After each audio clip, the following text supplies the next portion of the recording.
Restez debout si vous le voulez pendant que nous courbons la tête pour un mot de prière. Cher Père Céleste, nous sommes reconnaissants ce soir de cette nouvelle occasion de venir présenter ce glorieux, merveilleux évangile de Jésus-Christ. Nous te remercions parce qu'il est encore le même, hier, aujourd'hui, éternellement. Nous te remercions pour ces gens qui sont rassemblés ici en cette période de temps froid et qui sont encore dans une grande attente. Ils regardent, ils croient que quelque chose d'extraordinaire va nous être donné de la part de Dieu. Nous venons avec cette espérance-là, Seigneur, à chaque réunion. Nous te remercions pour les services d'avant-hier soir au tabernacle. Nous te remercions pour le service d'hier soir ici et pour le service d'aujourd'hui au tabernacle. Maintenant, nous sommes dans l'expectative de ce que tu auras pour nous ce soir.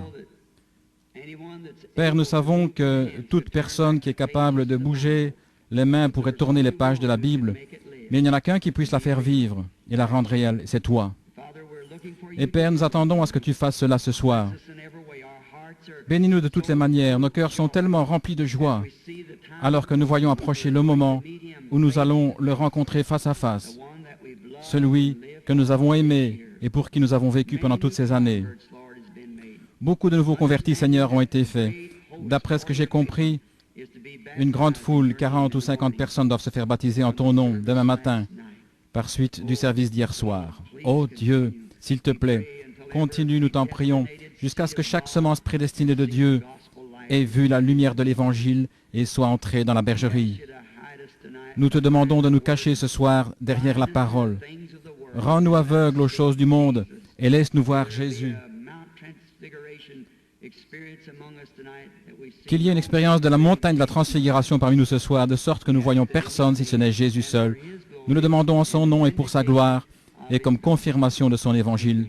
Amen. Vous pouvez vous asseoir.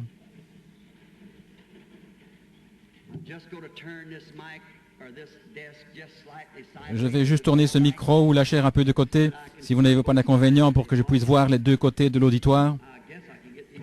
Je dois pouvoir remettre en place les micros qu'il y a ici. Très bien, juste un instant.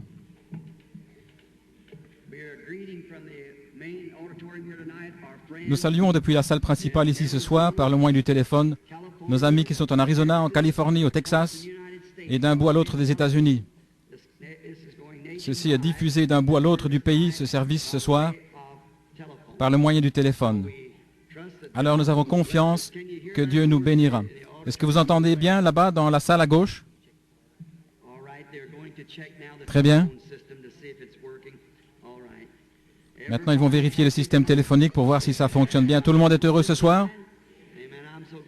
Et de ce côté-ci, je suis vraiment content de voir que vous êtes tous assis confortablement. Et maintenant, demain soir,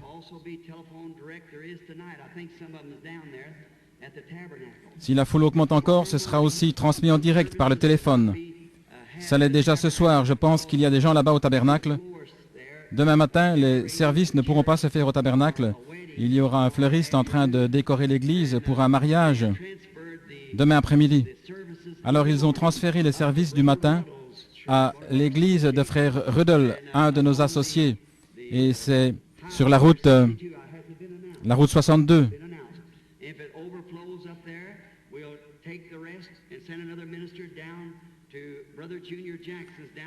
Et s'il n'y a pas assez de place pour tout le monde là-bas, nous prendrons 2 qui restent et nous enverrons un autre ministre chez frère Junior Jackson à Clarksville.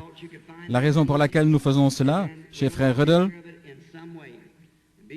c'est que c'est tout près d'ici. Et nous avons pensé que vous pourriez trouver le lieu plus facilement. Alors nous allons arranger quelque chose d'une façon ou d'une autre. Et bien nous assurer de faire tous ces baptêmes demain. Et maintenant,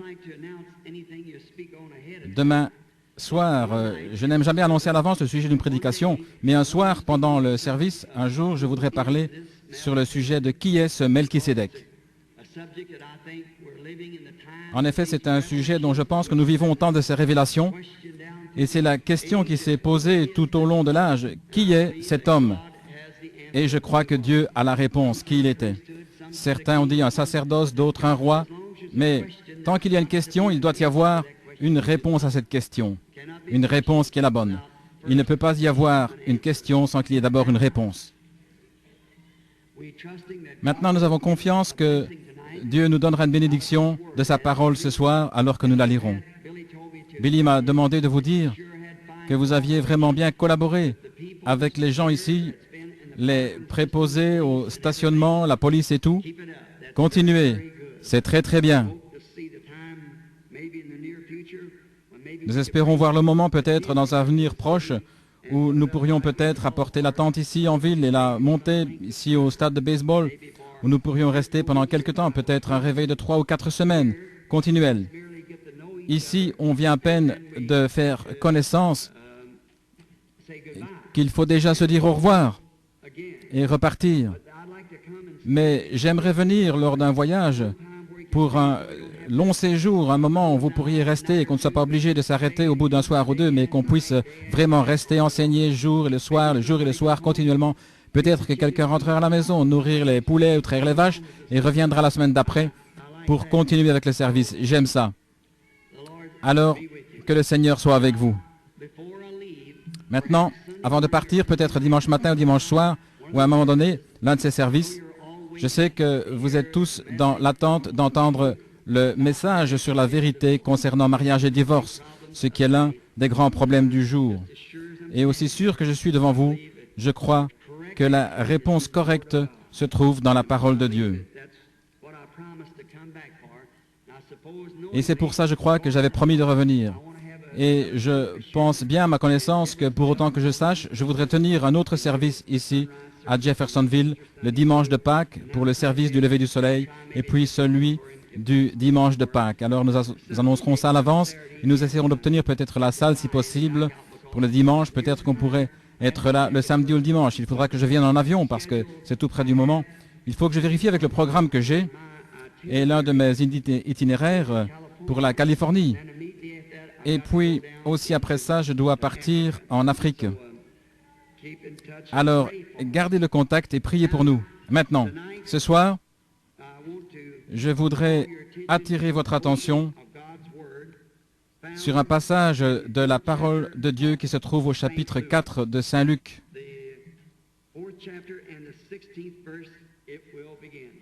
Chapitre 4, à partir du verset 16, c'est Jésus qui parle. « Aujourd'hui, cette parole que vous venez d'entendre est accomplie. » Maintenant, nous voudrions tirer de ceci une conclusion. Montrer combien la parole de Dieu est dynamique. Or, nous pouvons tous arriver à comprendre la mécanique, mais il faut la dynamique pour la faire agir. Nous pouvons arriver à comprendre la mécanique d'une machine, d'une automobile, mais ensuite il faut la dynamique pour actionner les roues et les mettre en mouvement. Là, Jésus était retourné à Nazareth, où il avait été élevé. Un peu plus loin dans les Écritures ici, nous voyons qu'il disait « Nous avons appris que tu as fait telle et telle chose à Capernaum. Maintenant, que nous te voyons faire ça ici, dans ta patrie. » Jésus a dit « Un prophète n'est pas honoré dans sa patrie. » Et évidemment, ça, c'est le lieu où vous avez été élevé, là où les gens vous connaissent. Et là-bas, il avait un mauvais nom dès le départ, parce qu'il était né sans père terrestre. Il disait de lui qu'il était un enfant illégitime, qu'en fait Marie était enceinte avant qu'elle se soit mariée officiellement avec Joseph. Mais ce n'est pas vrai, nous savons qu'il n'en est pas ainsi. Et ce passage de l'Écriture, ce qui m'a amené à poser les yeux dessus, c'est quelque chose qui est arrivé tout récemment à Phoenix, en Arizona. C'était le dernier jour de service où je devais parler à la Convention internationale des hommes d'affaires du plein évangile. Et pendant cette convention, il y avait un visiteur. C'était un évêque catholique des rites chaldéens de l'Église catholique apostolique, le révérendissime Jean S. Stanley, OSD. il est l'archevêque métropolitain des États-Unis dans l'Église catholique. Ceci enfin, ceci ici, c'est sa carte et son adresse. Et il était visiteur chez les hommes d'affaires chrétiens et je l'avais vu là la veille. Et alors que je parlais, le samedi soir, je crois, ou bien le samedi matin au petit déjeuner, et pendant que je parlais, il n'arrêtait pas de m'observer et je me disais, sûrement cet homme-là est en désaccord avec tout ce que je dis. Et vous savez, on pouvait facilement le voir, il n'arrêtait pas de baisser et relever la tête, mais je ne savais pas au juste ce qu'il travaillait. Alors le dimanche après-midi, quand je me suis levé pour parler, j'allais prendre mon texte sur les douleurs de l'enfantement. Le passage où Jésus a dit que comme une femme qui enfante éprouve les douleurs de l'enfantement. Et alors, j'allais me servir de ça pour parler du sujet, les douleurs de l'enfantement, disant que le monde est actuellement dans les douleurs de l'enfantement. Ce qui est ancien doit disparaître pour que ce qui est nouveau naisse. Tout comme une semence doit disparaître en pourrissant pour produire une nouvelle vie.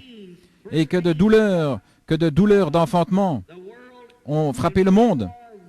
À la Première Guerre mondiale, elle a eu une douleur terrible parce qu'il y avait des gaz toxiques et ainsi de suite qui pouvaient presque détruire le monde. Et à la Seconde Guerre mondiale, elle a été prise d'une autre douleur, plus difficile à supporter. Il y avait des bombes de gros calibre et une bombe atomique aussi. Elle ne pourra pas supporter une autre douleur d'enfantement. Avec ces missiles et ces choses qu'il y a aujourd'hui, une guerre de plus la projettera dans l'espace. Et maintenant, elle va être délivrée. Il y aura une nouvelle terre. La Bible le dit. Sous l'effet du message de chaque prophète, Israël a eu une douleur d'enfantement. Parce que ces prophètes entraient en scène après que les théologiens et les membres du clergé avaient entraîné toute l'Église dans une forme d'organisation. Et quand ces prophètes entraient en scène avec le « Ainsi dit le Seigneur », ils secouaient ces églises. Et alors elle avait une douleur d'enfantement. Finalement, elle a eu des douleurs d'enfantement jusqu'au moment où elle a accouché d'un fils de l'Évangile qui était la parole elle-même faite chair. Ainsi, l'Église éprouve réellement ce soir les douleurs de l'enfantement de nouveau pour accoucher du Fils, le Fils de Dieu qui doit revenir. Tous nos théologiens, tous nos systèmes, toutes nos dénominations sont complètement pourris. Ainsi, nous sommes dans les douleurs de l'enfantement. Et un message de Dieu provoque toujours sur l'Église une douleur plus violente. Mais au bout d'un moment, elle va accoucher d'une épouse. C'est ce qui amènera Jésus-Christ à son épouse. Ainsi, je pensais que cet homme était vraiment fortement en désaccord avec moi. Quand je me suis levé pour prêcher ce message, j'ai ouvert ma Bible pour trouver la page. Ma femme m'avait donné une nouvelle Bible pour Noël. Mon ancienne Bible a déjà une quinzaine d'années. Et elle était presque en lambeaux. Les pages se détachaient chaque fois que je l'ouvrais. Par contre, je savais exactement où trouver chaque passage des Écritures. Donc, j'avais étudié avec beaucoup d'attention dans cette Bible et j'ai simplement pris la neuve parce que l'autre avait l'air trop usé pour que je l'emmène à l'église. Et comme j'allais prendre dans Saint Jean l'endroit où le passage de l'Écriture se trouvait, j'allais lire au chapitre 16. Mais le verset que je cherchais n'était pas là. Ainsi je pensais, c'est bizarre. J'ai cherché de nouveau. Ce n'était toujours pas là.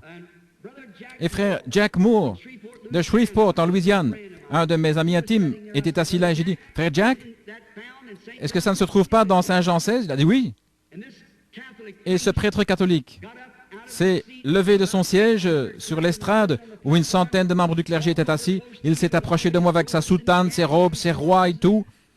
Il est venu près de moi et il a dit, « Mon fils, restez calme.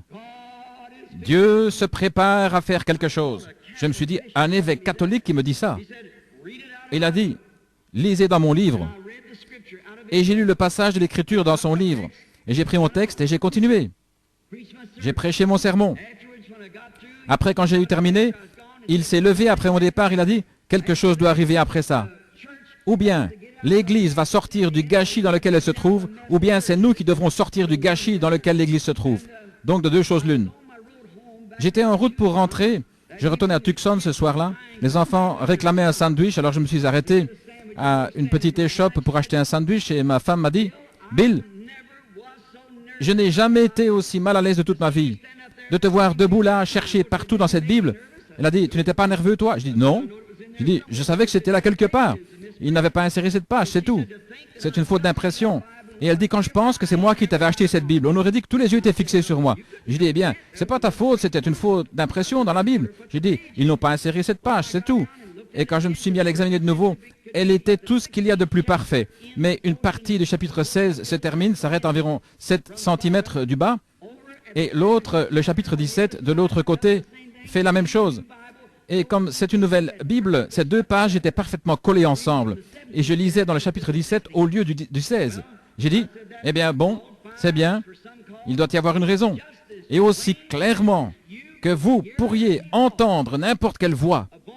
Une voix est venue vers moi et a dit, il se rendit à Nazareth, là où il avait été élevé, et il entra dans la synagogue, selon sa coutume.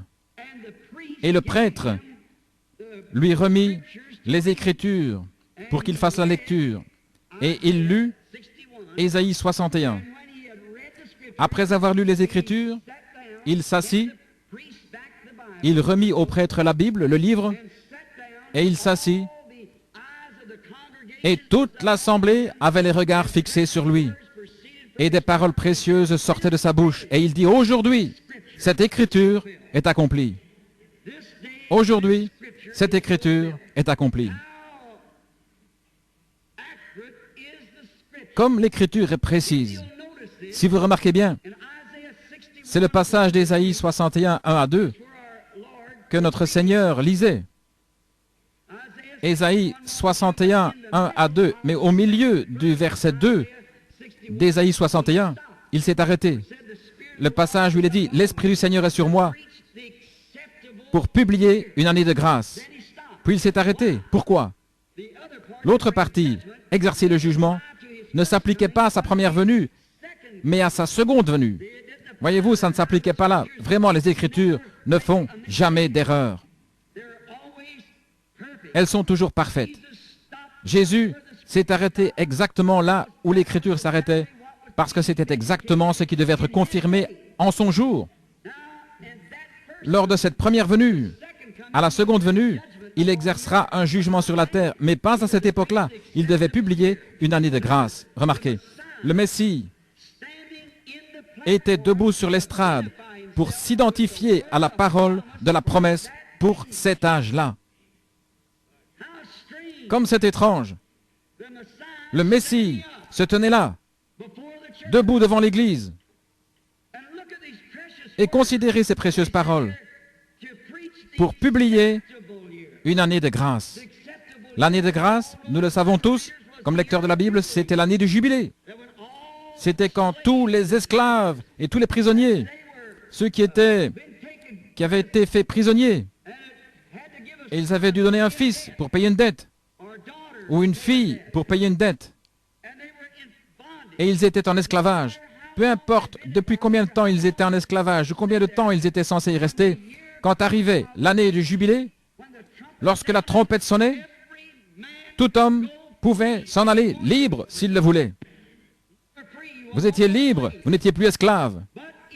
Par contre, si vous vouliez demeurer esclave, alors on devait vous conduire au temple, vous faire approcher du poteau du temple, et là il prenait un poinçon et perçait votre oreille.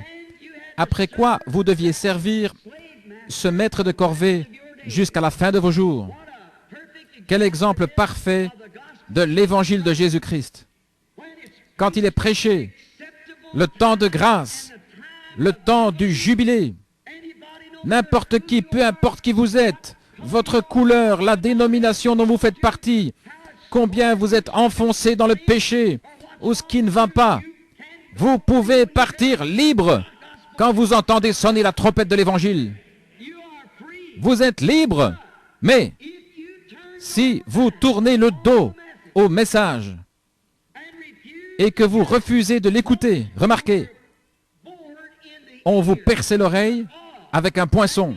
Autrement dit, vous avez franchi la ligne qui sépare la grâce du jugement.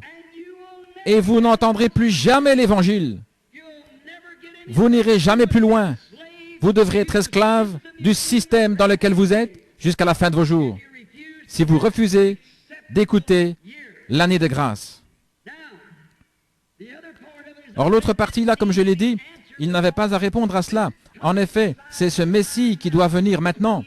C'est à ce moment qu'il va exercer le jugement. Maintenant, comment ces gens ont-ils pu manquer de voir qui il était? Comment ont-ils pu le manquer? Comment est-ce possible, alors que c'est si clairement mis en évidence et démontré? Comment est-il possible qu'il n'ait pas vu? Quelle parole, pensez-y. Aujourd'hui, cette écriture est accomplie devant vos yeux.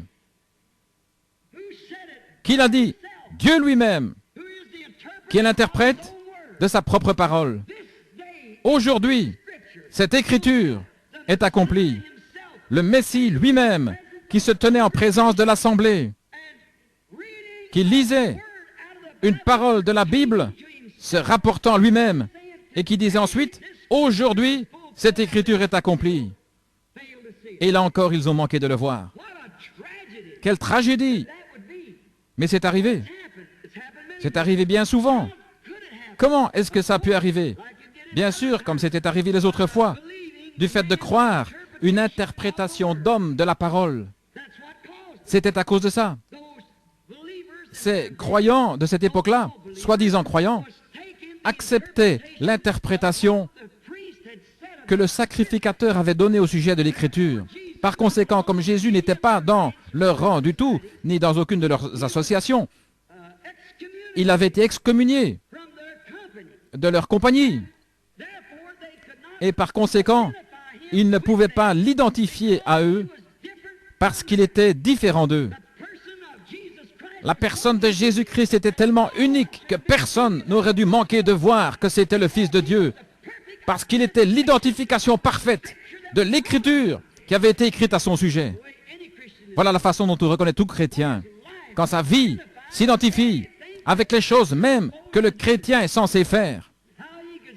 Qu'il ait pu se tenir là et dire, aujourd'hui, cette Écriture est accomplie, juste devant vos yeux. C'était tellement frappant, tellement clair, et pourtant ces gens ont mal compris. Pourquoi? C'est parce qu'ils avaient accepté l'interprétation d'une certaine classe de sacrificateurs qu'ils écoutaient. Et l'histoire se répète toujours, et les Écritures ont un sens multiple et une révélation multiple. Alléluia. Par exemple, comme il est dit dans la Bible, j'ai appelé mon fils hors d'Égypte en parlant de Jésus. Consultez la note en marge là et vous verrez que ça se rapportait aussi à Jacob. Ce même passage de l'Écriture. Jésus était son fils majeur. Jacob était bien son fils qu'il avait appelé hors d'Égypte. C'est ce que la référence de Scofield et toutes les autres références donnent pour ça, parce que c'est le passage de l'Écriture auquel il faisait allusion. Donc il y a une double réponse. Il y avait la réponse de Jacob appelé à sortir et de Jésus appelé à sortir. Et c'est pareil aujourd'hui. C'est pour ça que nous sommes dans une telle confusion et que les gens manquent de voir la vérité de Dieu parce qu'il y a trop d'interprétations humaines de la parole de Dieu. Dieu n'a besoin de personne pour interpréter sa parole. Il est son propre interprète. Dieu a dit au commencement que la lumière soit, et la lumière fut. Ça n'a besoin d'aucune interprétation. Il a dit une vierge concevra, et elle l'a fait. Ça n'a besoin d'aucune interprétation. L'interprétation que Dieu donne de sa parole, c'est quand il confirme et qu'il prouve que c'est ainsi. Voilà l'interprétation. C'est en la faisant s'accomplir. Voilà où est l'interprétation de Dieu. C'est quand il fait accomplir sa parole. Il est en train de vous l'interpréter.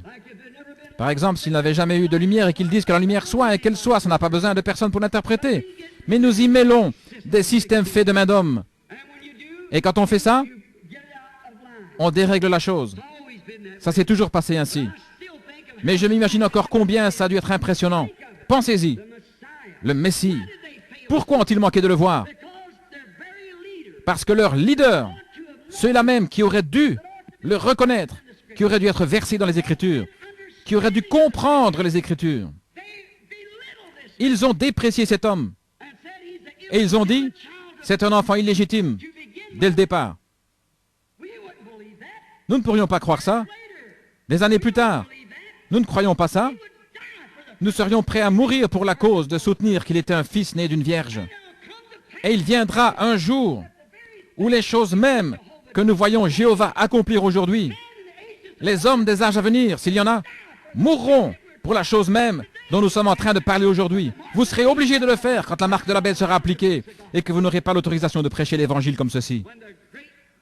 Quand la grande union des églises se fera, ce qui est en train de se mettre en place maintenant pour former l'Église mondiale, vous devrez sceller votre témoignage avec votre propre vie.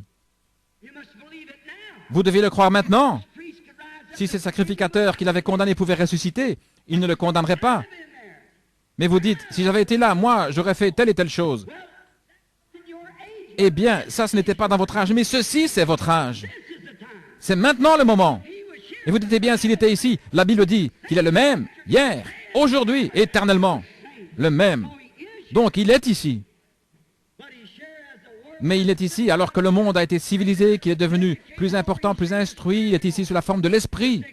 Et ils ne peuvent pas tuer ou mettre à mort. Il est mort une fois, il ne peut plus mourir.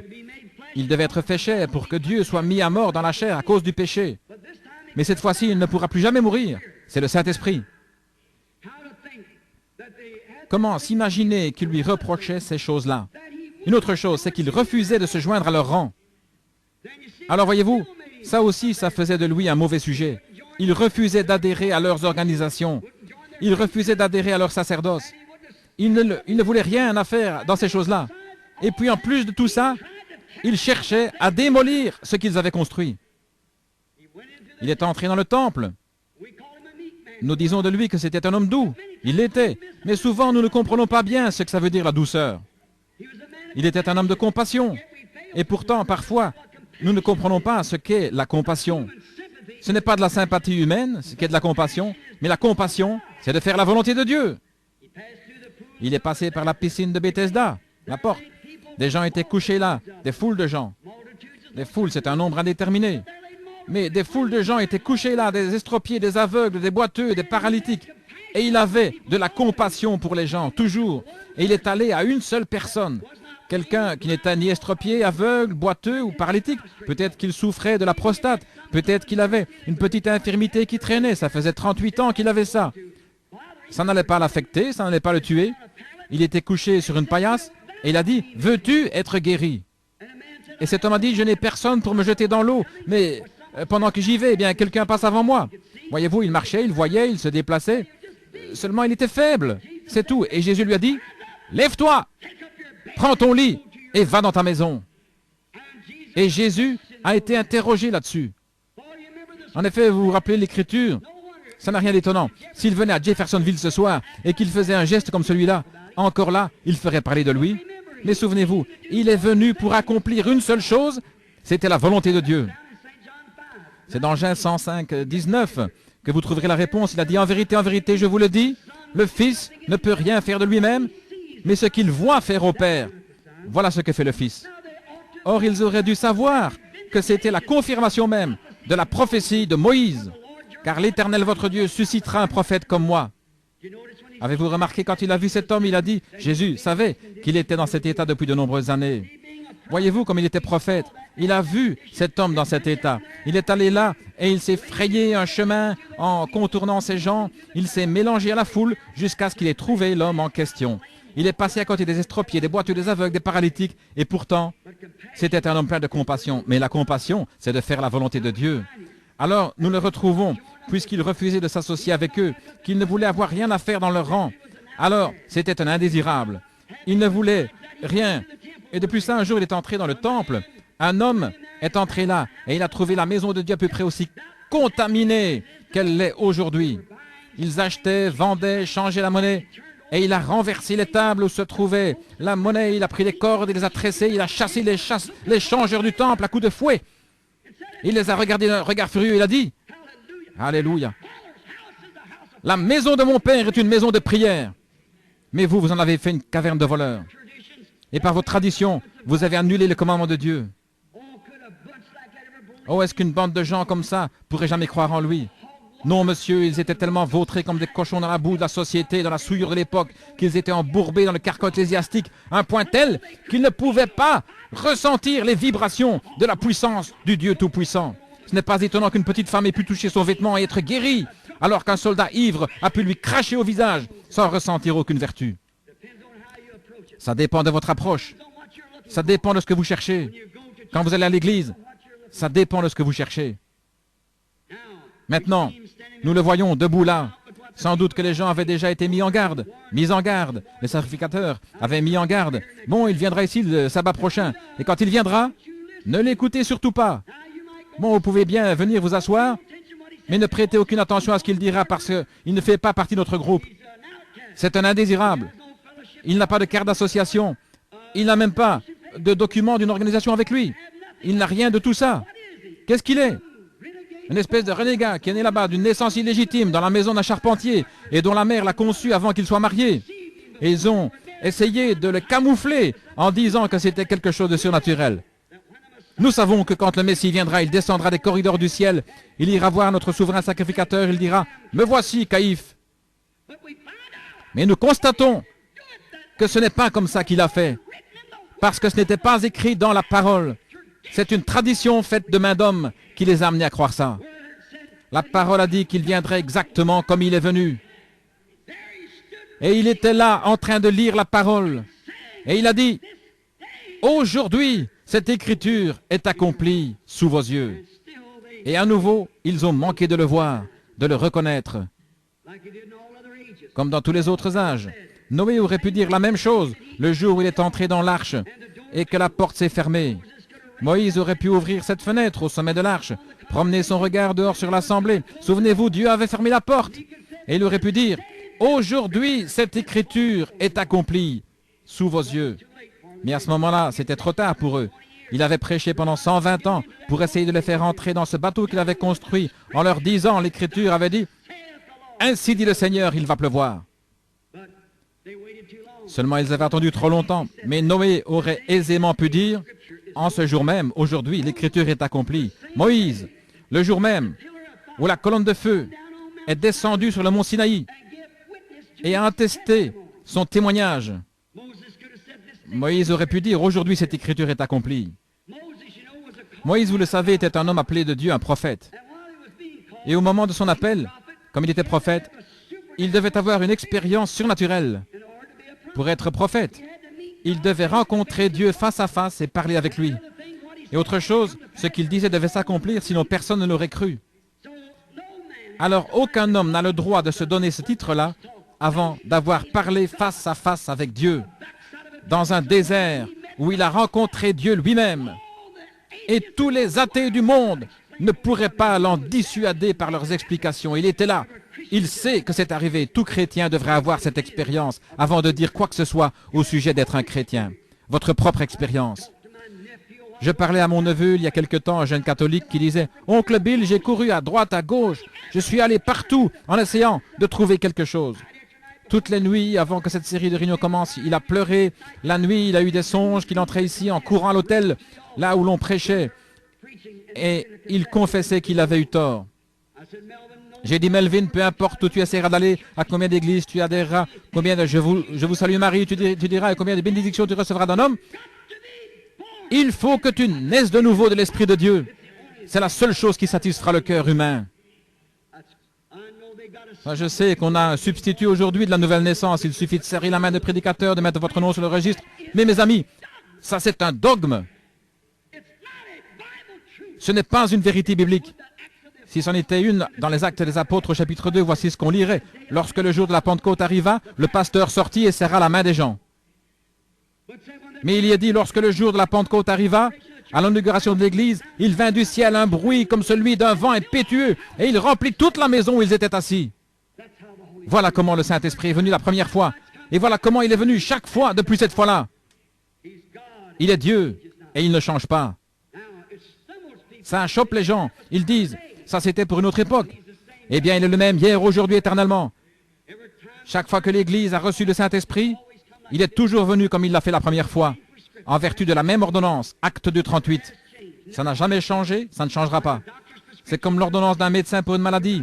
Il va rédiger une ordonnance pour une maladie. Le médecin, vous l'apportez à un pharmacien charlatan et il met trop d'antidotes là-dedans. C'est tellement faible que ça ne vous fera aucun bien. S'il met trop de poison là-dedans, ça vous tuera. Elle doit être rédigée selon la prescription du médecin. Et l'ordonnance du médecin sur la manière de recevoir le Saint-Esprit nous a été donnée par le docteur Simon-Pierre au jour de la Pentecôte. Je vais vous donner une ordonnance. Repentez-vous chacun de vous et soyez baptisés au nom du Seigneur Jésus-Christ pour la rémission des péchés et vous recevrez le don du Saint-Esprit. Car l'ordonnance est pour ceux qui sont au loin et en aussi grand nombre que le Seigneur notre Dieu les appellera. L'ordonnance éternelle. Moïse a eu cette expérience. Il est descendu là-bas dans le pays et il s'est mis à dire aux gens, « J'ai rencontré une colonne de feu. Elle était dans un buisson ardent et il m'a chargé de vous parler. Je suis celui qui suis. Va, je serai avec toi. Saisis le bâton dans ta main et lève-le sur l'Égypte. Tout ce que tu demanderas sera fait. » Eh bien, probablement qu'un sacrificateur a dû dire, « Quel non-sens !» Mais quand ils ont vu la réalité même de cela s'accomplir, ils n'ont pas pu résister plus longtemps. Ils savaient qu'il était envoyé de Dieu.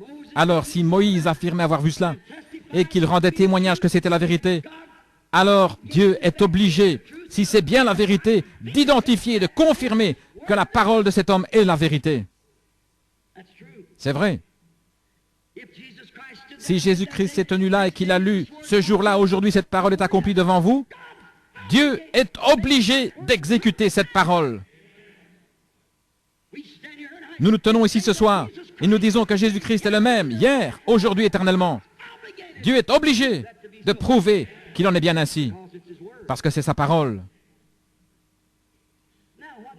Or, qu'est-ce que ça produit? Il faut avoir la foi, y croire. Il faut avoir la foi, croire sa parole, croire qu'elle est bien la vérité. Remarquez ce qui est arrivé quand Moïse a fait sortir les enfants et tous ceux qui l'ont suivi. Ceux qui n'ont pas suivi sont restés en Égypte.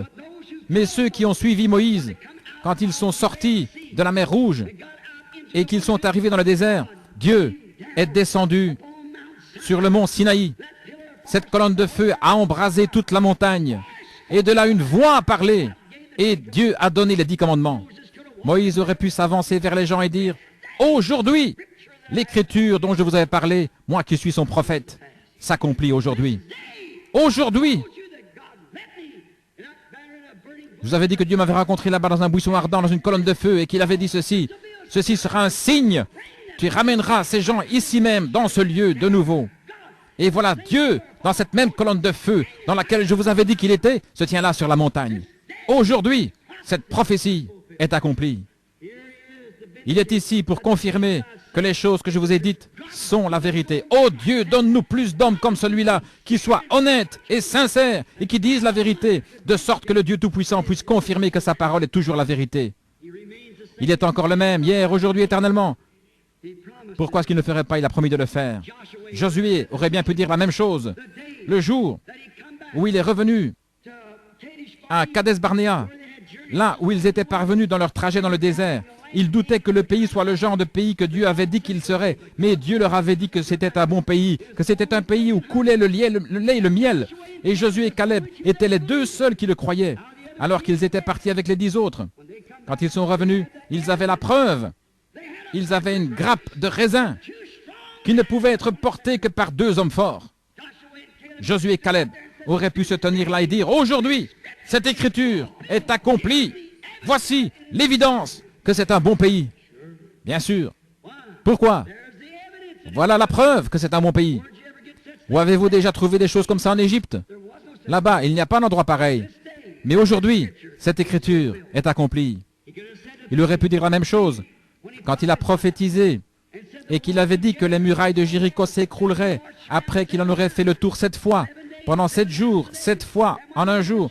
Et quand ils en ont fait le tour la dernière fois, les murailles se sont écroulées. Josué aurait pu se lever et dire, aujourd'hui, alors que le capitaine en chef de l'armée de l'Éternel m'avait dit, il y a des semaines, que ça se passerait comme ceci, aujourd'hui, cette écriture est accomplie. Voici, les murailles sont effondrées. Venez, allons nous en emparer. Ça nous appartient. Aujourd'hui, cette écriture est accomplie. Comme c'est merveilleux. des hommes de Dieu ont pris position pour les choses qui sont justes. Israël au fleuve, quand ils allaient prendre possession du pays, traverser. Comment vont-ils s'y prendre? C'est au mois d'avril. Il y a l'inondation causée par la fonte des neiges là-bas en Judée. Oh, quel piètre général Dieu semblait être d'avoir amené son peuple là-bas au mois d'avril, au moment où le Jourdain était en crue plus que jamais. Je pourrais m'arrêter ici si j'avais le temps pour vous donner un petit tuyau. Parfois, vous pourriez être assis là avec un cancer, vous pourriez être assis là avec une maladie. Vous vous dites, pourquoi est-ce que moi, qui suis chrétien, je suis dans cet état? Pourquoi est-ce que je serai dans cet état si je suis chrétien? Parfois, Dieu laisse les choses devenir si sombres que vous ne pouvez pas voir ni au-dessus, ni autour, nulle part. Et ensuite, il vient frayer un chemin pour que vous puissiez dire, aujourd'hui, cette écriture est en train de s'accomplir, ce qu'il a promis de faire. Il a laissé les enfants hébreux entrer tout droit dans la fournaise ardente. Il avait dit, notre Dieu peut nous délivrer de ce feu de la fournaise, mais néanmoins, nous ne prosternerons pas devant ton image. Quand ils sont ressortis de là, l'odeur de la fournaise sur eux, sans l'odeur de la fournaise, ils auraient pu dire, aujourd'hui cette écriture est accomplie. Quand Daniel est sorti de la fosse au lion, il aurait pu dire la même chose. Jean-Baptiste, au bout de 400 ans d'enseignement ecclésiastique, ce n'est pas étonnant que cette église ait été pleine de gâchis à cette époque-là.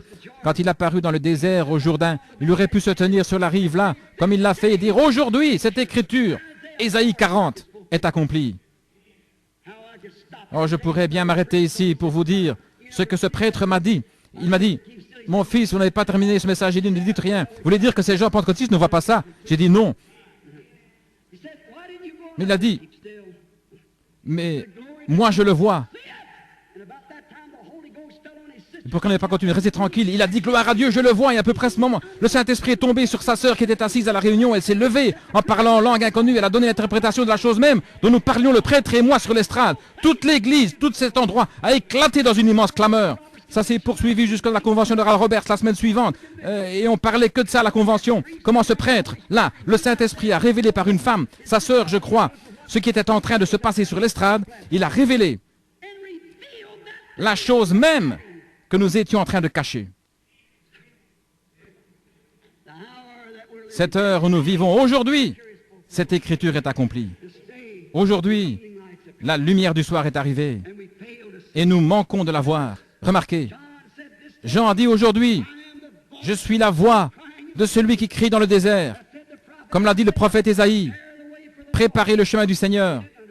Ils n'ont pas compris, ils disaient, oh, tu es Jésus, tu es le Christ plutôt. Il a dit, je ne suis pas le Christ. Je ne suis pas digne de délier ses souliers. Mais il a dit, il est au milieu de vous quelque part. En effet, il était sûr qu'il serait là. Il serait là à son jour, puisque Dieu lui avait dit que c'était lui qui allait présenter le Messie. Un jour, un jeune homme passait par là, et il a vu comme une lumière au-dessus de lui, un signe, et il s'est écrié, « Voici l'agneau de Dieu. Aujourd'hui, cette écriture est accomplie devant vous. » C'est sûr. Le jour de la Pentecôte, Pierre s'est levé et il a cité l'écriture de Joël 2,38. Alors qu'ils étaient tous à rigoler, les gens là-bas, ils n'arrivaient pas à parler dans leur langue à eux, ils baragouinaient autre chose. La Bible dit, des langues séparées. Séparées, c'est une langue partagée. Ils ne disaient rien, ils ne faisaient que baragouiner. Ils couraient dans tous les sens comme une bande de gens ivres. Ils disaient, eh bien, regardez, regardez-les, comme ils se conduisent, ces gens et ces femmes et ces hommes. Ça fait désordre. C'est tout ce que ce groupe disait. Et Pierre s'est levé au milieu d'eux et il a dit, hommes frères, vous qui séjournez à Jérusalem, qui habitez la Judée, sachez que ces gens ne sont pas ivres comme vous le supposez, car c'est la 3e heure du jour. Mais ceci est ce qui a été annoncé par le prophète Joël. Dans les derniers jours, je répandrai mon esprit sur toute chair. Aujourd'hui, cette écriture s'est accomplie. Certainement. Luther est arrivé à l'heure. Wesley était juste à l'heure. La Pentecôte était juste à l'heure. Rien qui soit hors de l'ordre.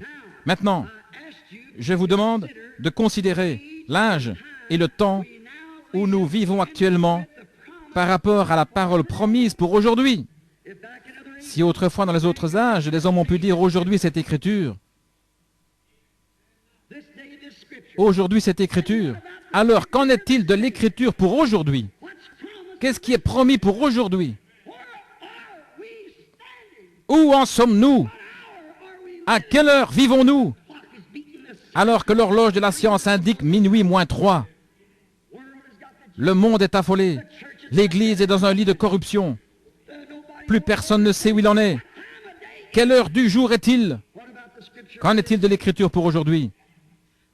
La situation de l'Église, l'état de l'Église aujourd'hui, dans le monde, la politique, notre système mondial, c'est pourri au possible. Je ne suis pas un politicien, je suis un chrétien. Et ce n'est pas mon affaire de parler de politique, mais je voudrais simplement dire qu'ils sont pourris des deux côtés. J'ai voté une seule fois, c'était pour Christ, et je ne peux que gagner. Le diable a voté contre moi et Christ a voté pour moi. Ça dépend du parti pour qui moi j'ai voté. Je suis content d'avoir voté pour lui. Que le monde dise ce qu'il voudra. Moi, je crois toujours qu'il est le même, hier, aujourd'hui, éternellement. Il le prouvera. Certainement qu'il le prouvera, certainement.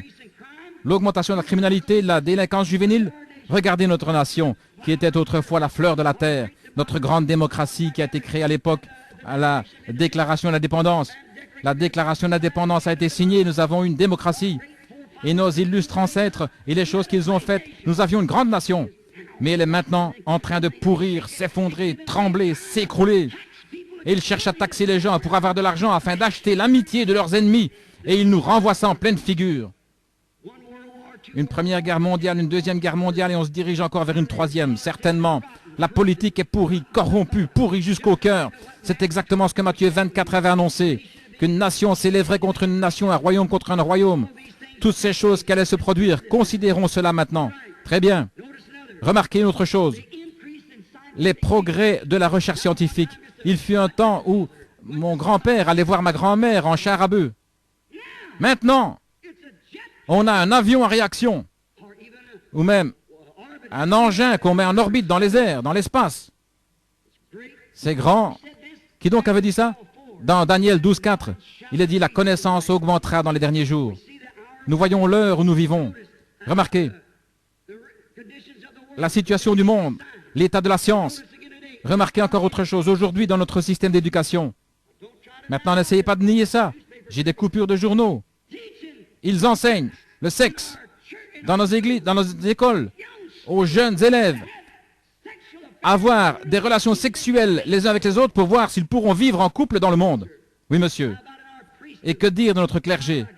Ce soir, j'ai un article de journal à Los Angeles, en Californie. Un groupe de membres du clergé, des baptistes, des presbytériens, des ministres, ont fait venir une bande d'homosexuels et ils ont eu des relations homosexuelles avec eux en disant qu'ils essayaient de les gagner à Dieu. Alors que c'est l'une des malédictions de l'heure, des sodomites.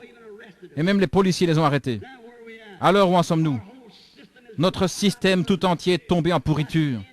J'ai vu qu'il y a une augmentation de l'homosexualité aux États-Unis, 20 ou 30% de plus que l'an passé. Pensez-y, des hommes qui vivent avec des hommes, tout comme ils le faisaient à Sodome. L'augmentation de la criminalité, de la délinquance juvénile. À quelle heure vivons-nous? Aujourd'hui, cette parole de prophétie est accomplie. Le monde religieux, l'Église elle-même, l'Église appelée à sortir, ce que nous appelons l'Église appelée à sortir, le dernier âge de l'Église, l'âge de l'Église pentecôtiste. Où en est-il? Il est dans Laodicée, comme le dit l'Écriture. Aujourd'hui, ils ont levé les barrières. Leurs femmes sont à moitié habillées. Leurs hommes, c'est affreux. Certains d'entre eux qui sont mariés 3 ou 4 fois font partie du conseil des diacres et tout. Et ils sont relâchés et laissent entrer la corruption parce qu'ils ont tenu conseil et ils se sont ralliés au monde. Et aujourd'hui, ils ont les meilleurs bâtiments qu'ils aient jamais eus. Quelque part, l'une d'entre elles est en train de construire une salle de 50 millions de dollars. 50 millions de dollars, des pentecôtistes. Autrefois, ils étaient là au coin, il y a 25 ans de ça, à battre du tambourin. Ils disaient, nous, parce que l'Écriture dit dans Apocalypse 3 que tu es riche, que tu dis, je suis riche, je suis assise en reine, je n'ai besoin de rien, et tu ne sais pas que tu es malheureuse, misérable, pauvre, nue, aveugle, et tu ne le sais pas. Aujourd'hui, cette Écriture est accomplie sous vos yeux. Amen. Amen, ça veut dire qu'il en soit ainsi. Je ne me dis pas Amen à moi-même, mais je veux dire par là que je crois que c'est la vérité. Aujourd'hui, cette Écriture est accomplie. L'Église pentecôtiste est dans un état de Laodicée. Oh, ils sautent, ils crient et ils s'emballent encore pendant qu'il y a de la musique. Et quand il n'y a plus de musique, ou de la musique beatnik, comme certains d'entre eux jouent, et qu'ils appellent ça le christianisme, et quand ça s'arrête, toute la gloire est partie. Si c'est une vraie louange qui vient de Dieu, il n'y a pas assez de sifflet ni assez de puissance dans ce monde pour l'arrêter. Quand ça vient réellement de Dieu, ce qu'il faut, ce n'est pas de la musique entraînante. Ce qu'il faut, c'est que l'Esprit de Dieu descende. C'est tout ce qu'il faut. Il y a longtemps qu'ils ont oublié cela parce qu'ils ont classé le don du Saint-Esprit, le parler en langue, comme signe initial. J'ai entendu des démons et des sorciers parler en langue. Le Saint-Esprit, c'est la parole de Dieu en vous qui s'identifie en acceptant cette parole. En dehors de ça, ça ne peut pas être le Saint-Esprit. Si on dit que c'est le Saint-Esprit et qu'on relie une seule parole, cette Bible, ça ne peut pas être le Saint-Esprit. C'est ça l'évidence, si vous croyez ou pas. Remarquez, un autre grand signe. Les Juifs sont dans leur patrie, leur propre pays, leur propre monnaie. Ils sont membres des Nations Unies. Ils ont leur propre armée. Ils ont tout. Ils sont dans leur patrie. Et Jésus a dit, apprenez la parabole du figuier. Voilà qu'ils sont rentrés là-bas dans leur pays. Aujourd'hui, cette écriture est accomplie. Les Juifs dans leur patrie. Aujourd'hui, cette écriture est accomplie. L'âge de l'église de Laodicée. Aujourd'hui, cette écriture, Matthieu 24, est accomplie. Le monde est dans un état de corruption, tout, nation contre nation. Des tremblements de terre en divers lieux. De violents tourbillons qui s'abattent, qui secouent les nations et tout. De grands désastres partout. Aujourd'hui, cette écriture est accomplie. Donc, nous avons vu l'état du monde. Nous voyons où en est l'église normale. L'organisation, la dénomination, nous voyons où elles en sont. Nous voyons où sont les nations. Et nous voyons qu'aujourd'hui, ces promesses sont accomplies. Maintenant, mais en ce jour, il doit y avoir une super semence royale d'Abraham. C'est exactement ce qu'elle allait être. Elle allait être une épouse royale pour le fils royal promis. Comme je le disais hier soir, ce ne sera pas une semence naturelle, ce sera une semence spirituelle. Une épouse spirituelle doit être suscitée qui sera la semence royale de la foi royale du fils royal d'Abraham. Elle doit entrer en scène dans les derniers jours, en son temps et en son lieu. C'est une promesse qui lui a été donnée. Selon Malachie 4, un passage de l'Écriture, un message doit venir qui secouera le cœur des gens pour les ramener directement au Père apostolique. Quelqu'un doit entrer en scène, quelqu'un avec la puissance d'Élie, qui entrera en scène, un homme du désert, qui paraîtra et qui aura un message qui ramènera tout droit la parole de nouveau. C'est l'heure où nous vivons. Alors considérez maintenant, je vous le demande en cette heure, à vous ici les gens de Jeffersonville, en 1933, la lumière surnaturelle qui est descendue là-bas sur la rivière le jour où je baptisais 500 personnes au nom de Jésus-Christ, alors que j'étais un jeune homme d'une vingtaine d'années. Qu'est-ce qu'elle a dit, Jeffersonville? Qu'est-ce qui se trouvait là, au pied de la Spring Street, alors que le courrier journal et, je crois, le Louisville Herald, qui a publié un article là-dessus, se fut transmis à la presse associée jusqu'au Canada. Le docteur Livell a découpé ça dans le journal tout là-bas au Canada en 1933. Pendant que je baptisais la 17e personne, avec ce témoin au-dessus de moi. Et vous connaissez le reste de l'histoire. Pendant que j'étais là en train de baptiser la 17e personne, une lumière est descendue du ciel. Elle brillait là au-dessus comme une étoile tombée du ciel. Une voix a dit, comme Jean-Baptiste a été envoyé comme précurseur de la première venue de Christ, ton message sera le précurseur de sa seconde venue dans le monde entier. Aujourd'hui, cette écriture est accomplie.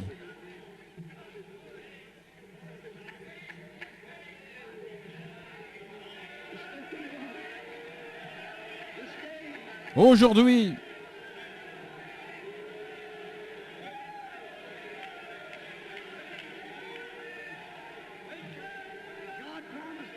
Dieu l'avait promis.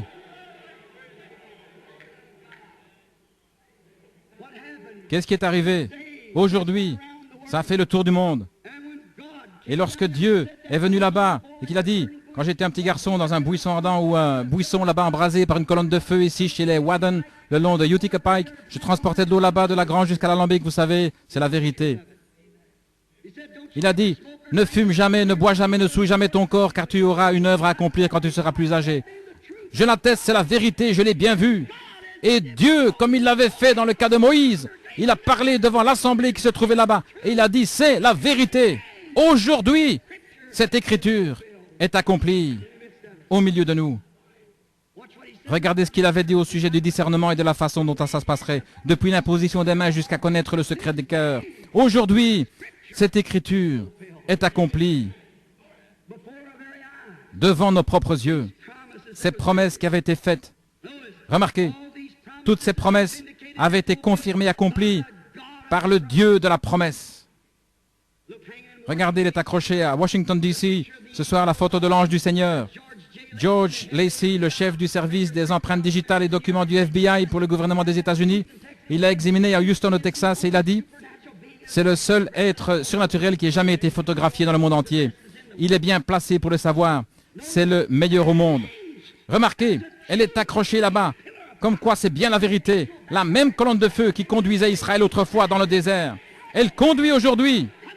C'est le même genre de message. Sortez d'Égypte. Gloire à Dieu. Aujourd'hui, cette écriture est accomplie. Vous savez quel a été le message, ce qu'il a dit. Considérez la vision de Tucson il y a 3 ans, quand j'étais ici dans la rue, alors que 5 ans auparavant, il avait dit, le jour où la ville plantera un jalon devant ce portail, dirige-toi vers l'ouest. Les gens de mon tabernacle qui sont ici sont au courant de cette fois-là. C'est vrai. Le jour où M. Goins et les autres étaient là, ils ont planté ce jalon. J'ai dit à ma femme, il y a quelque chose à ce sujet. Il a dit, qu'est-ce que c'est? Je suis entré, j'étais voir dans mon petit carnet. Et c'était là, le lendemain matin à 10 heures, assis dans ma chambre, là, vers 10 heures. L'ange du Seigneur est descendu. Il a dit, va à Tucson. Tu seras au nord-est de Tucson. Et il y aura un rassemblement de 7 anges qui vont venir, qui vont secouer toute la terre autour de toi. Et il a dit, il te sera dit là-bas ce qu'il en est. Combien ici se souviennent de ça? C'était bien avant que ça arrive. Il y a des hommes assis ici même dans ce bâtiment ce soir qui étaient là quand c'est arrivé. Et il a dit, les 7 sceaux des mystères cachés de la Bible entière seront ouverts et accompliront. Apocalypse 10, où il est dit que c'est pendant le message du 7e ange que ces choses s'accompliraient. Aujourd'hui, cette écriture est accomplie devant nos yeux. Aujourd'hui, cette écriture est accomplie. L'année passée, nous étions au même endroit. Monsieur Woods ici et moi, nous montions la colline. Il s'affligeait parce que sa femme était malade. Le Saint-Esprit a dit, ramasse une pierre qui se trouve là. Lance-la en l'air. Quand elle retombera, dis, ainsi dit le Seigneur. Un jugement va frapper la terre. Dis-lui qu'il va voir la main de Dieu d'ici quelques heures. Je l'ai dit à M. Woods, il est présent ce soir. Il doit y avoir 8 ou 10 des hommes ou 15 de ceux qui étaient là au moment où c'est arrivé. Le lendemain matin, alors que le Seigneur est descendu dans un tourbillon qui a fracassé la montagne autour de nous et a arraché la cime des arbres. Et il y a eu 3 déflagrations. Il a dit le jugement se dirige vers la côte ouest. 2 jours plus tard, l'Alaska a failli être englouti. Et depuis ce moment-là, partout le long de la côte, le jugement de Dieu s'abat avec violence contre cet écran spirituel. Il y a un rideau de fer, il y a un rideau de bambou et il y a un rideau de péché. La civilisation a voyagé avec le soleil, l'évangile aussi. Ils sont partis de l'est et ils sont allés à l'ouest comme le fait le soleil. Et maintenant, c'est sur la côte ouest, ça ne peut pas aller plus loin. Si ça va plus loin, ça retournera de nouveau à l'est. Le prophète a dit, il y aura un jour dont on ne pourra dire si c'est la nuit ou le jour. Un jour sombre, beaucoup de pluie, de brouillard. Juste assez pour adhérer à une église ou mettre son nom sur un registre. Mais il y aura de la lumière au temps du soir. Aujourd'hui, cette écriture est accomplie. Le même soleil qui se lève à l'est, c'est ce même soleil qui se couche à l'ouest. Et le même Fils de Dieu qui est venu à l'est et qui a confirmé qu'il était Dieu manifesté dans la chair, c'est le même Fils de Dieu qui est ici dans l'hémisphère ouest, qui s'identifie au milieu de l'Église ce soir, le même hier, aujourd'hui, éternellement. La lumière du soir du Fils est venue. Aujourd'hui, cette écriture est accomplie devant nous. Où en sommes-nous en cet âge abrahamique? Où en sommes-nous en cette grande époque où nous sommes, cette grandeur où nous vivons? Toutes les visions se sont accomplies. Et que dire de la fois où un jeune ministre de nos amis d'une église sœur associée, Junior Jackson, est venu en vitesse nous voir un soir où j'étais là-bas. Il a dit, frère Branham, j'ai eu un songe qui me tracasse. J'ai vu tous les frères rassemblés sur une colline. Il a dit, sur cette colline, vous étiez en train de nous enseigner, en vous référant à des lettres qui étaient inscrites. On aurait dit des lettres que le temps avait gravées dans le roc. Quand vous avez terminé, que tout fut terminé, vous nous avez dit, approchez-vous, nous sommes tous rassemblés. Et vous avez tendu le bras quelque part et pris comme un genre de pied de biche. Vous avez donné des coups et vous avez ouvert le sommet de cette petite pyramide. Et à ce moment-là, c'était du granit. Vous nous avez dit de regarder, regardez ceci. Et nous sommes tous mis à regarder. Et j'ai tourné la tête et j'ai remarqué que vous, vous dirigiez vers l'ouest, à toute vitesse vers le soleil couchant. Combien se souviennent de ça? Et je me suis resté là un petit moment jusqu'à ce que le Saint-Esprit révèle ce qu'il en était. J'ai dit la Bible entière, toutes ces choses qui ont été révélées à l'homme à travers la justification, la sanctification et le baptême du Saint-Esprit, le baptême au nom de Jésus, et toutes ces choses ont été révélées. Mais il y a des secrets qui sont cachés à l'intérieur, parce que la Bible est scellée de cette sceau. Je dois aller là-bas pour le découvrir. Ce matin-là, quand ces 7 anges sont descendus et ébranlé la terre, et que les pierres volaient dans toutes les directions, 7 anges se sont tenus là, et on dit, retourne à Jeffersonville d'où tu viens. Car les 7 sceaux des 7 mystères seront ouverts. Nous en sommes là aujourd'hui. Nous comprenons la semence du serpent. Dans quelques jours, si Dieu le veut, nous allons comprendre avec exactitude ce qu'il en est de mariage et divorce, et toutes ces choses que Dieu a dévoilées, chaque sceau, les mystères depuis la fondation du monde. Et nous nous sommes réjouis de la présence de ces bénédictions. C'est vrai, aujourd'hui, cette écriture, le magazine Life a publié un article là-dessus, un cercle mystique de lumière s'élève dans les airs au-dessus de Tucson et de Phoenix, de la même manière que je vous l'avais annoncé presque 1 an avant que ça arrive. Comment ce serait? Et que ce serait comme un triangle. La photo est accrochée dans l'église là-bas. Vous qui vous êtes procuré ce magazine, vous l'avez. Voilà, c'était là, exactement. Ils ont dit qu'elle fait 43 km de haut sur 50 km de large. Ils ne comprennent toujours pas ce qui s'est passé. Elle est apparue mystérieusement, il a disparu mystérieusement. Frère Fred Sobman, frère Gene Norman et moi, nous nous tenions là. 3 témoins. C'est une attestation comme ceux qui l'avaient amené au sommet de la montagne, Pierre, Jacques et Jean, pour rendre témoignage. Nous nous sommes tenus là, à regarder. Et nous l'avons vu se produire. Le voilà suspendu dans le ciel, tellement loin qu'il n'y a aucune humidité, aucune vapeur, rien pour former du brouillard. Comment est-ce que ça aurait pu se retrouver là? C'était les anges de Dieu qui sont retournés après leur message. Aujourd'hui, cette prophétie a été accomplie au milieu de nous.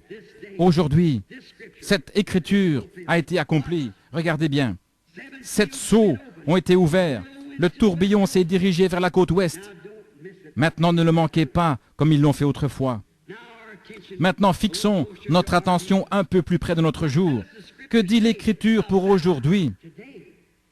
Et à propos du temps où nous vivons, c'est Jésus qui parle. Je n'aurai pas le temps de les prendre tous, mais je voudrais prendre celui-ci avant de terminer. Jésus a dit dans Saint Luc, au chapitre 17, verset 30, Jésus-Christ lui-même, la parole, croyez-vous ça? Jésus-Christ lui-même, la parole faite chair, a parlé et a dit ce que serait la parole au temps de la fin, quel serait le signe de la fin du monde. Il leur a dit qu'une nation s'élèverait contre une nation. D'autre part, il a dit, comme il arriva au jour de Sodome, arrivera de même au jour où le Fils de l'homme sera révélé. Or, quand Jésus est venu sur la terre, il est venu en portant 3 noms de fils. Fils de l'homme, qui est un prophète, fils de Dieu et fils de David. Maintenant, il a vécu ici sur terre. Il n'a jamais dit qu'il était le fils de Dieu. Il a dit, je suis le fils de l'homme. Jéhovah lui-même a appelé Ézéchiel et les prophètes des fils de l'homme. En effet, il devait venir pour accomplir l'écriture en tant que prophète. Moïse avait dit, l'Éternel votre Dieu suscitera un prophète comme moi. C'est pour ça qu'il ne pouvait pas être le fils de Dieu là, parce qu'il était le fils de l'homme. La parole est venue au prophète, et il était la parole dans sa plénitude. Le fils de l'homme, le prophète majeur, non pas le prophète majeur, mais le prophète Dieu. La plénitude de la divinité était corporellement en lui. Donc il était le fils de l'homme. Maintenant, pendant 2000 ans, il s'est fait connaître à nous en tant que fils de Dieu, esprit.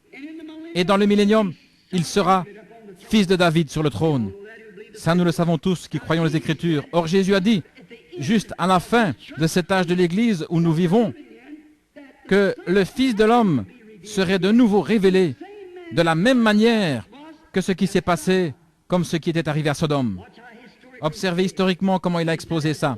Il a dit ce qui arriva premièrement au jour de Noé, alors qu'ils mangeaient, buvaient, se mariaient leur fille. Ensuite, il est venu en dernier au Fils de l'homme, à Sodome. En effet, là-bas, il traitait avec les Juifs. Ici, à Sodome, il traite avec les nations. Là-bas, il les a tous engloutis dans l'eau pendant le jugement.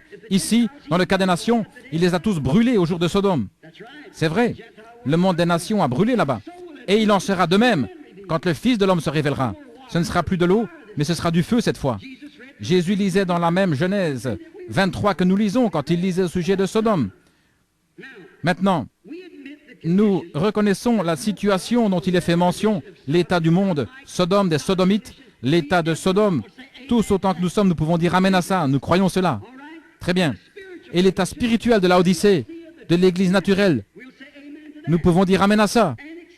Et en admettre leurs signes. Nous savons que tous les signes sont là. L'Église est dans la Odyssée. Nous savons ça.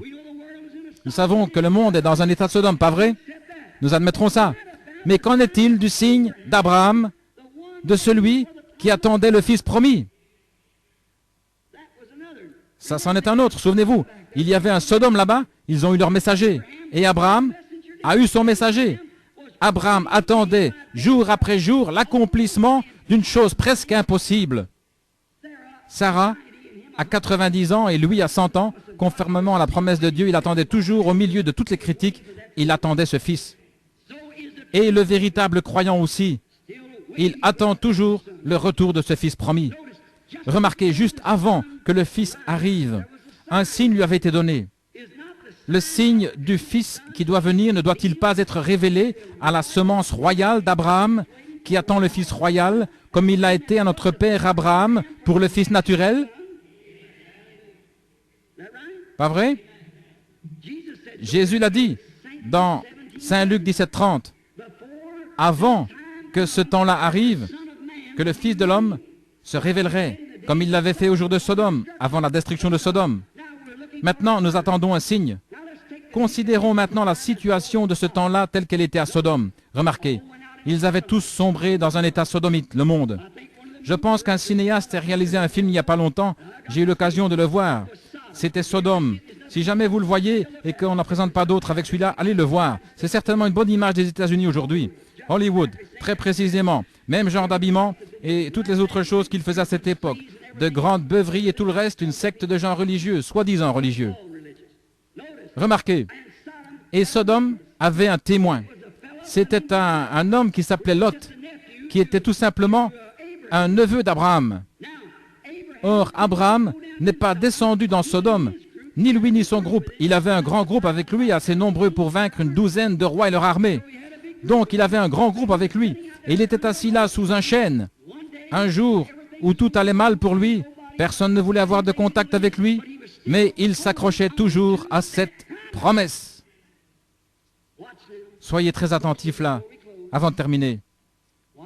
Pendant qu'il était assis là, 3 hommes sont venus en marchant vers lui. 2 d'entre eux sont descendus dans Sodome et leur ont prêché l'évangile pour qu'ils sortent de là. Lot, pas vrai? Mais il y en a un qui est resté avec Abraham. Remarquez, celui qui est resté avec Abraham, c'était Dieu lui-même. Les 2 autres, c'étaient des anges messagers. Or là-bas à Sodome, ils n'ont pas fait de miracle, ils les ont seulement frappés d'aveuglement. Et la prédication de l'Évangile frappe toujours d'aveuglement. Maintenant, regardez le cadre dans lequel se situe cette époque. Il y a une église naturelle. C'est toujours en 3, comme je le disais hier soir, que Dieu est représenté. Il y avait les Sodomites, les Lotistes et les Abrahamistes. Le monde est dans la même situation ce soir. C'est exactement là qu'il se situe. Permettez-moi de demander quelque chose. Regardez le cadre dans lequel se situe ceci. Maintenant, Abraham a appelé cet homme qui parlait Elohim. Le mot hébreu Elohim signifie celui qui est entièrement suffisant. Celui qui est l'éternel. Elohim. Dieu lui-même. Au commencement, Genèse 1 dit, au commencement Dieu. Prenez le mot hébreu là, ou plutôt le mot grec, au commencement Elohim créa les cieux et la terre. Et voici que dans Genèse, vers le chapitre 22, il dit encore, ou le chapitre 20, il a dit, et cet homme-là, il l'a appelé du nom d'Elohim. Pourquoi a-t-il fait ça? Dieu, représenté dans une chair humaine, qui s'est assis avec Abraham et qui a mangé un sandwich au veau, il a bu du lait et mangé du pain. Dieu lui-même, et il a disparu juste là devant Abraham. Mais il lui a donné un signe. Remarquez. Et ce signe, c'était qu'il avait le dos tourné à la tente. Et souvenez-vous, Abraham, son nom était Abram quelques jours avant ça. Et Sarah, c'était Sarai, S-A-R-A-I. Ensuite, S-A-R-A-H et Abraham, A-B-R-A-H-A-M. ce qui veut dire père de nation. Maintenant, soyez très attentifs là. Et nous allons voir dans quel cadre se situe l'heure où nous vivons actuellement, puisque Jésus nous a dit de nous attendre à voir ce cadre-là. Nous avons vu que tout le reste correspond bien. Maintenant, voyons ce qu'il en est de la semence royale. Quel cadre, eux, ils sont censés voir. Alors cet homme a dit, « Abraham, où est ta femme Sarah ?» Et Abraham a dit, « Elle est dans la tente, derrière toi. » Or elle, il ne l'avait jamais vue. Comment savait-il que son nom à lui était Abraham? Comment savait-il que son nom à elle était Sarah? Abraham, où est ta femme Sarah? Il a dit, elle est dans la tente derrière toi. Il a dit, un pronom personnel, je vais te visiter selon la promesse. Ta femme va avoir ce bébé. Tu m'as fait confiance.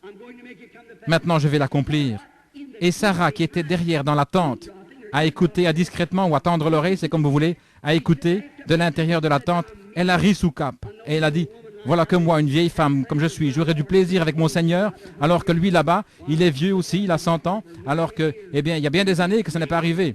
Et cet homme qui était assis là en train de manger dans une chair humaine, qui buvait et mangeait comme un homme ordinaire, avec de la poussière sur ses vêtements, et il avait de la poussière sur ses pieds, et Abraham a lavé ça. Dieu lui-même, il a promené le regard, et il a dit, pourquoi Sarah a-t-elle ri là dans la tente en disant ceci? Il savait, il pouvait discerner les pensées de Sarah dans la tente derrière lui. Pas vrai? Maintenant, quand la semence royale d'Abraham est venue sur la terre, lui, quel signe a-t-il montré, le Fils de l'homme? Simon s'est approché de lui un jour. C'est André qui l'avait amené. Il a dit, ton nom est Simon, tu es le fils de Jonas. Voyez, cela a fait de lui un croyant. Philippe est allé chercher Nathanaël et lui a dit, viens voir un homme, celui que nous avons trouvé, Jésus de Nazareth, fils de Joseph. Il a dit, un instant là, peut-il sortir quelque chose de bon de ce fanatisme? Il a dit, viens voir. Alors quand Philippe est arrivé en présence de Jésus, avec Nathanaël, Jésus l'a regardé, il a dit, voici un Israélite en qui il n'y a point de fraude. Il a dit, Rabbi, depuis quand me connais-tu? Il a dit, avant que Philippe t'appelle quand tu étais sous l'arbre, je t'ai vu. Il a dit, Rabbi, tu es le Fils de Dieu, tu es le roi d'Israël. Quand la petite femme au puits, dans son état d'immoralité, est arrivée, dans un petit décor semblable à ceci pour puiser de l'eau, Jésus avait envoyé ses disciples pour acheter des vivres. Quand elle s'est approchée pour puiser de l'eau, il a dit, femme, apporte-moi à boire. Elle a dit, vous n'avez pas coutume de dire ce genre de choses, il y a ségrégation là. Vous les Juifs, vous n'avez rien à faire avec nous, les Samaritains. Nous n'avons rien à faire avec vous. Il a dit, mais femme, si tu savais à qui tu parles, c'est toi qui me demanderais à boire. Et je te donnerai des eaux qu'on ne vient pas puiser ici. Il a découvert quel était son état, ce qu'il en était. Il a dit, va chercher ton mari, viens ici. Il a dit, je n'ai pas de mari. Il a dit, tu as dit la vérité. Tu en as eu 5 et celui avec qui tu vis maintenant n'est pas ton mari. Il a dit, monsieur, je perçois que tu es un prophète. Nous savons, quand le Messie viendra, qu'il nous annoncera ces choses. Jésus dit, je le suis. Là-dessus, il est allé à la ville en courant, en disant, venez voir un homme qui m'a dit ce que j'ai fait. Ne serait-ce point le Messie? Regardez bien, il a fait ça devant les Juifs et devant les Samaritains, mais jamais devant les gens des nations. Les gens des nations, c'est nous. À cette époque-là, nous étions des païens. Les autres nations, nous nous promenions avec une massue sur le dos, nous adorions des idoles. Nous n'attendions pas du tout un Messie. Il apparaît uniquement à ceux qui l'attendent.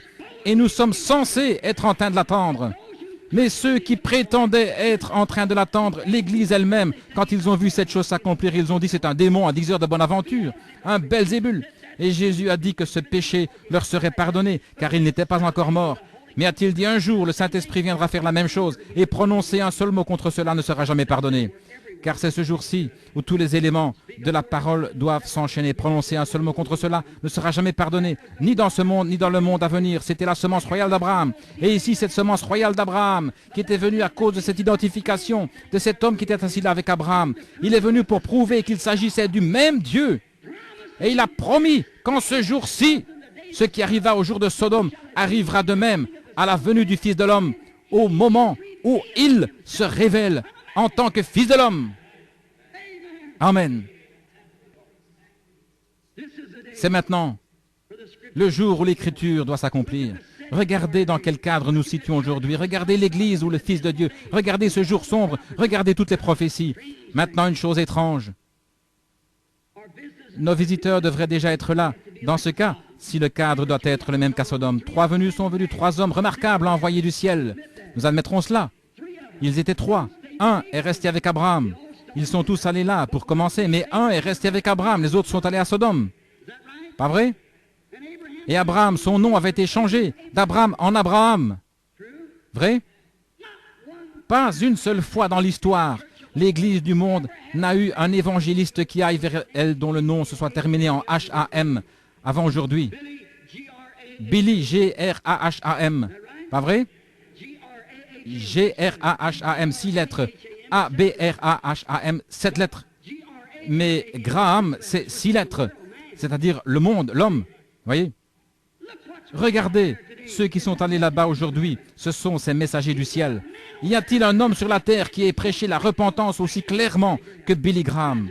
Y a-t-il eu un homme qui ait autant marqué les gens que Billy Graham? Jamais il n'y a eu d'homme sur le plan international. Oh, Billy Sunday et les autres étaient ici aux États-Unis, mais Billy Graham est connu mondialement. Voyez-vous d'où il lance son appel? De Sodome.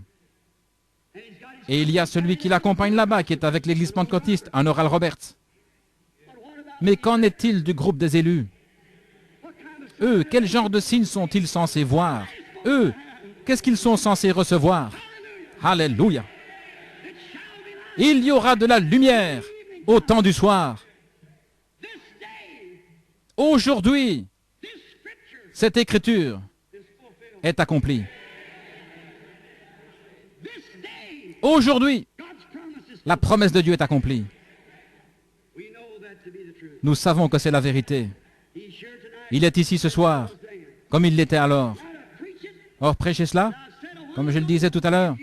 Si vous prêchez quelque chose et que c'est la vérité de l'Évangile, alors Dieu est obligé de le confirmer. Est-ce vrai?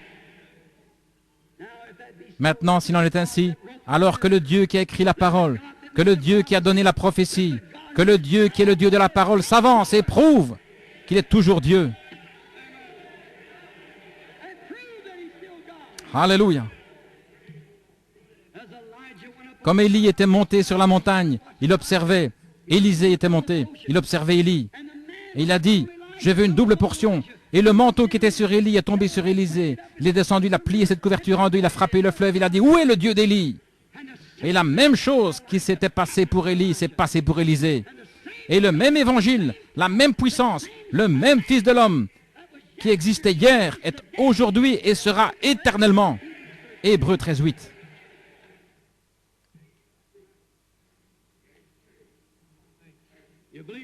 Vous le croyez? Alors, je vous demande ceci. Je ne peux pas être lui, mais lui, il est ici. Nous ne sommes qu'un porteur. Certains d'entre vous dans l'auditoire qui êtes malades et affligés, vous savez que je ne vous connais pas. Que Dieu maintenant, si je peux m'humilier suffisamment, prier et demander à Dieu. Je ne pense pas, il n'y a pas de carte de prière dans le bâtiment, n'est-ce pas? Nous n'avons distribué aucune carte de prière. Nous allons faire une réunion de prière ou guérison de malades à l'église. Mais vous, priez. Vous qui savez que je suis totalement inconnu, voyez-vous. Vous me connaissez, vous, de Jeffersonville. Je ne veux pas que ce soit les gens de Jeffersonville qui fassent ça. Je veux que ce soit les gens de l'extérieur. Voyez si Dieu révèle encore. Voyez s'il est toujours le même hier, aujourd'hui, éternellement. Faites comme la petite femme. Il passait par là et elle a dit, je crois en cet homme. Elle avait une paire de sang. Et elle s'est dit, si je peux toucher le bord de son vêtement, je crois que je serai guéri. Pas vrai? À cause de sa foi. Ce jour-là, l'Écriture s'est accomplie.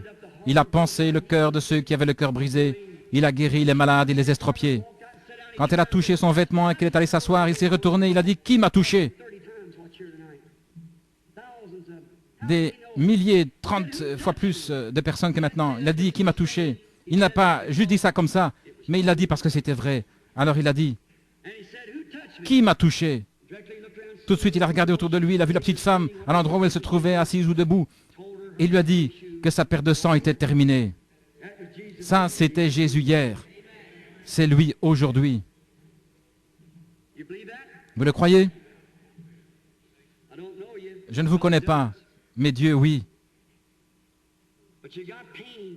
Mais vous avez des douleurs aux côtés qui vous dérangent. Vous êtes assise là en train de prier.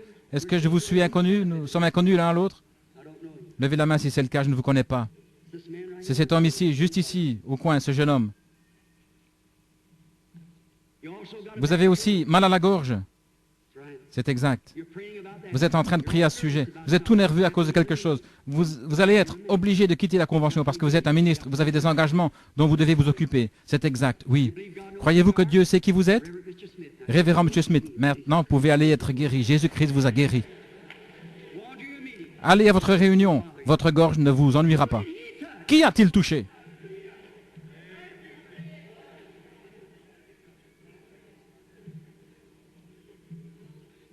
Il y a un homme assis juste ici derrière. Il souffre. Il a une tumeur au poumon gauche. Il n'est pas d'ici. Vous avez été ouvrier mineur. C'est exact, je suis totalement inconnu. Si c'est vrai, faites signe de la main. La tumeur se trouve au poumon gauche et vous devez être opéré très prochainement, c'est bien ça? Vous n'êtes pas d'ici. Vous n'êtes pas de cette ville. Vous venez de la Virginie.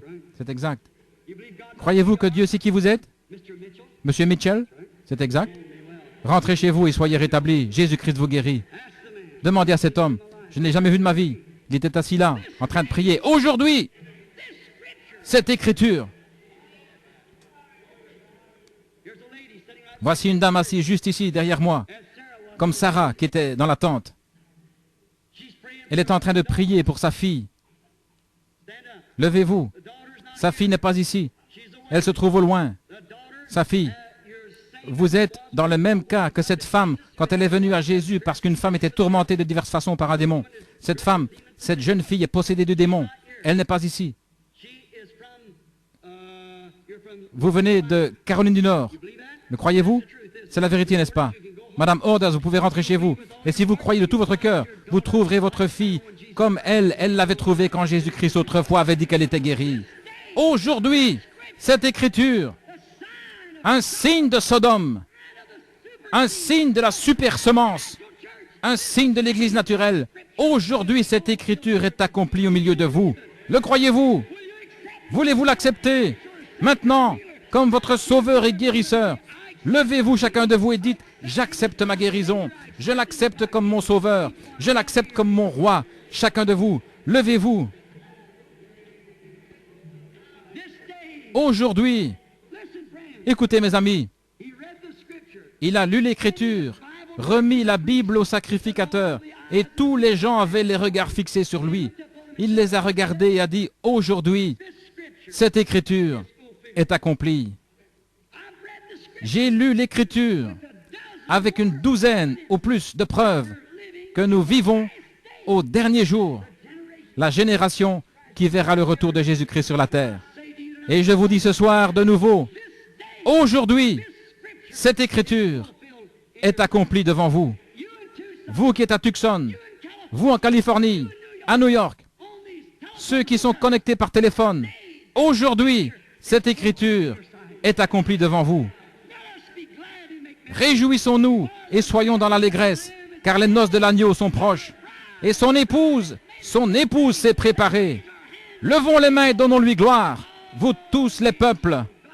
Que Dieu vous bénisse.